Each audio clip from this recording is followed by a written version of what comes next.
Hello, bro. Hi bro, welcome to foodies favourite. My name is Sharath. Foodies ఫేవరెట్లో specials వచ్చేసి మా దగ్గర మెయిన్గా వ్యాఫిల్స్ అనమాట.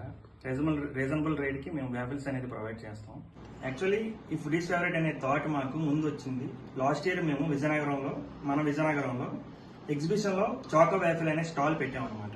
సో అక్కడికి వచ్చిన కస్టమర్స్ మా దగ్గర వ్యాఫిల్ టేస్ట్ చూసి మాది నచ్చింది, మీరు బయట కూడా పెట్టండి అనే చెప్పడంతో మాకు ఈ థాట్ అనేది వచ్చింది అనమాట. అందుకని ఈ